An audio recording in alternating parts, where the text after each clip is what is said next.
Welcome to Essential Libertarianism, selected readings from voluntarist.com. Essential Libertarianism is voluntarism. Let's reclaim the anti-political heritage of this philosophy together. The essays and books we read in this show will bring us closer to the state-free voluntary society that we desire. Let's begin the journey.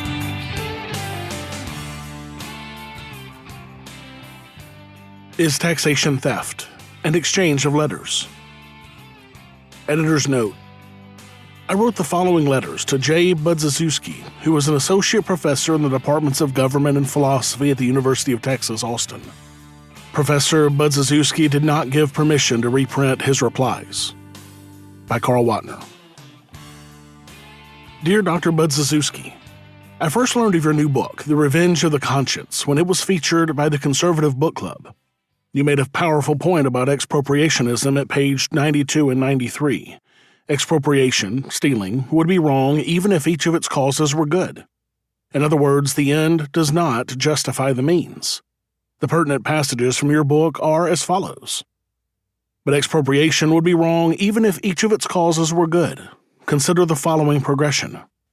1. On a dark street, a man draws a knife and demands my money for drugs. 2. Instead of demanding my money for drugs, he demands it for the church. 3. Instead of being alone, he is with a bishop of the church who acts as bagman. 4. Instead of drawing a knife, he produces a policeman who says I must do as he says. 5. Instead of meeting me on the street, he mails me his demand as an official agent of the government. If the first is theft, it is difficult to see why the other 4 are not also theft.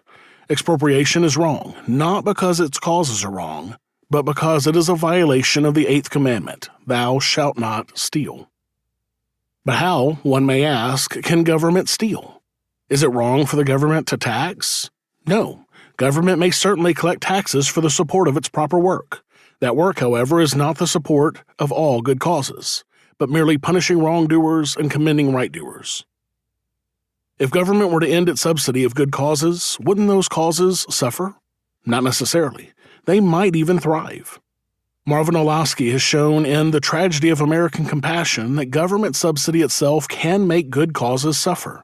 For in taking money by force, one weakens both the means and the motive for people to give freely. But what if the causes did depend on the proceeds of theft? Should we do evil that good may come? I do not understand how you apply this reasoning to government taxation. There will always be a few people, at least, who would not willingly and voluntarily contribute their money to our government, even if that government were devoted to its proper work. They might be conscientious objectors to taxation, or pacifists, or anarchists who do not consider that government has any proper work to do.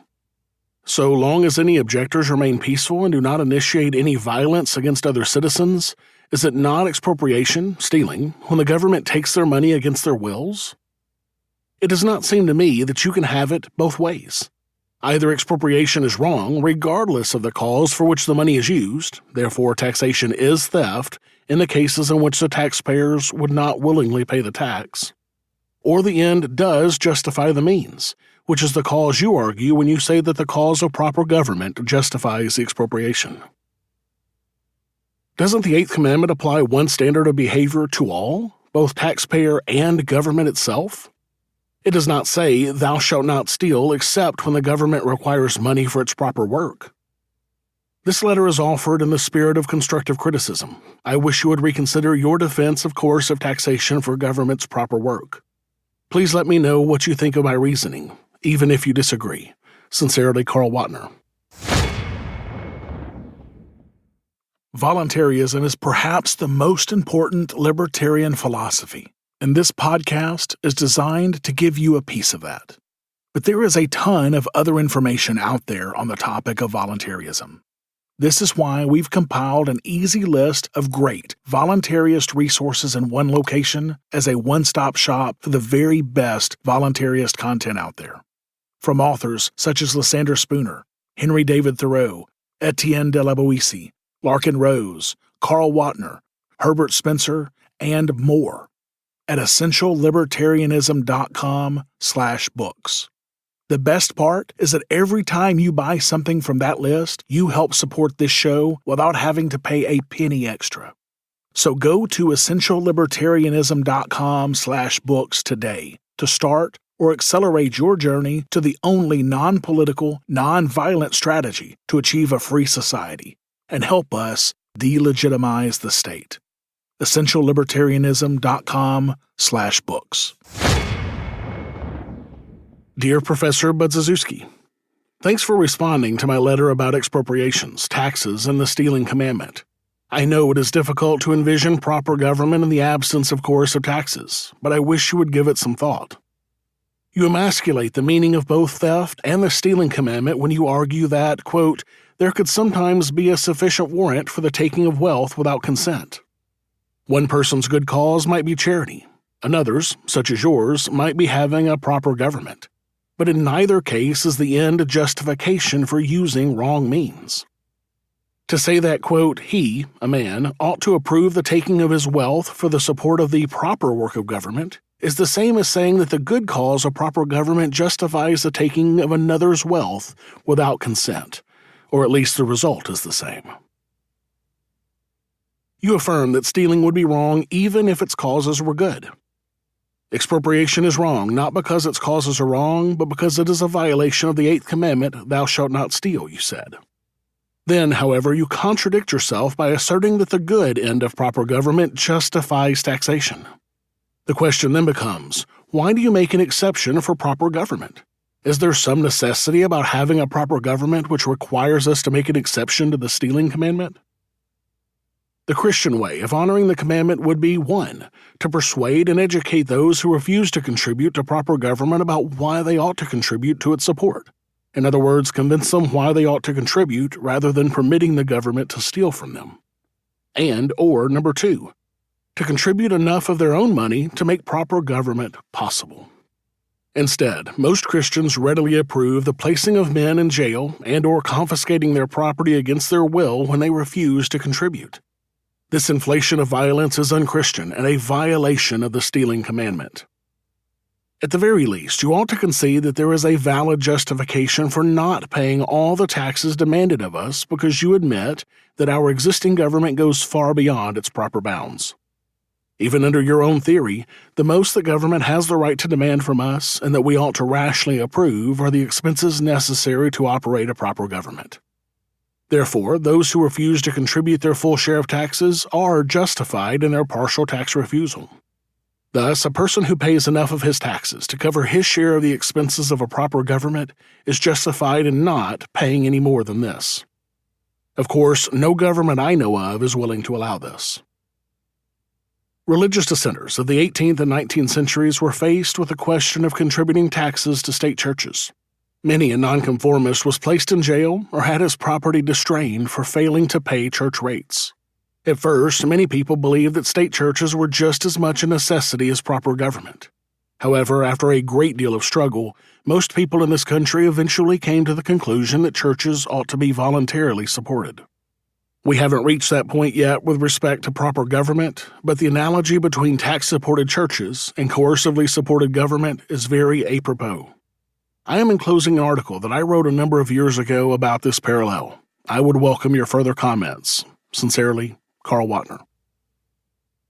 Dear Professor Budziszewski, thanks for acknowledging my letter of November 12th, in which you briefly point out that the primary question involves the proper meaning of theft, and that it is unrealistic to expect voluntary obedience to proper authority, which I interpret to mean that you wouldn't expect people to voluntarily pay their taxes.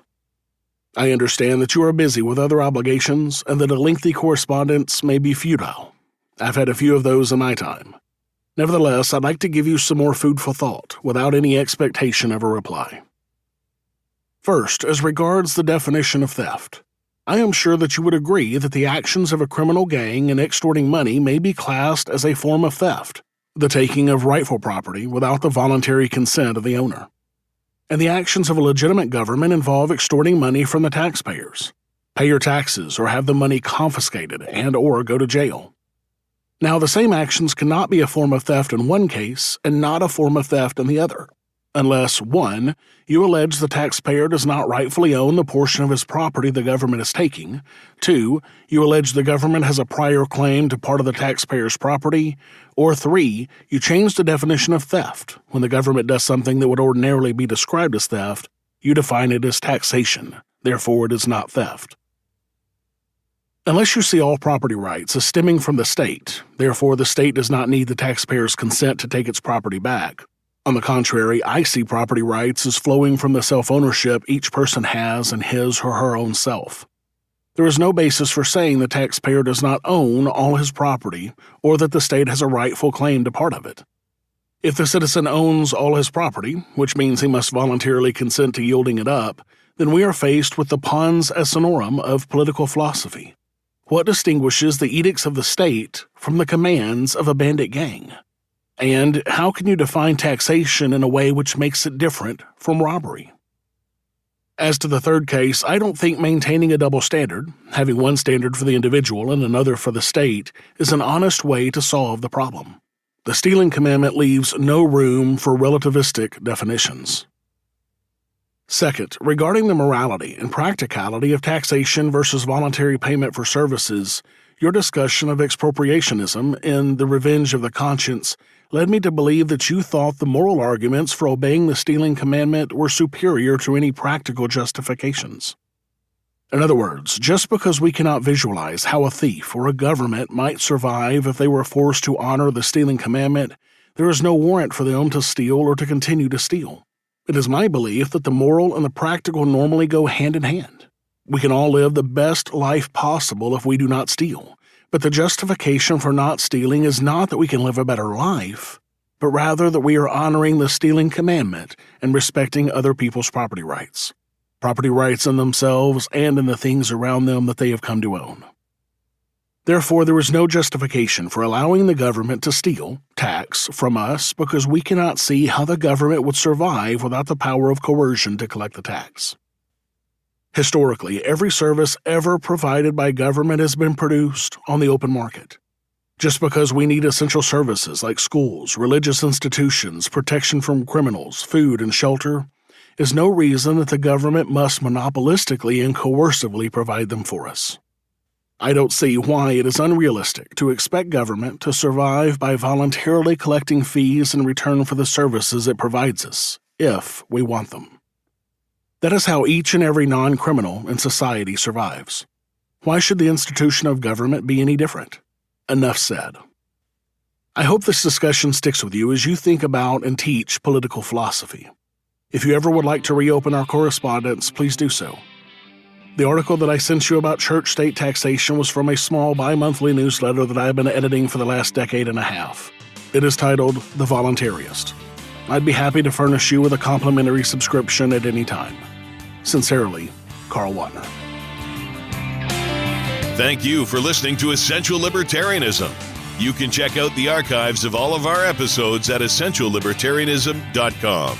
And you can subscribe to future episodes on any podcatcher, including Apple Podcasts, Stitcher, Google Play, and more. This has been a Pax Libertas Productions podcast.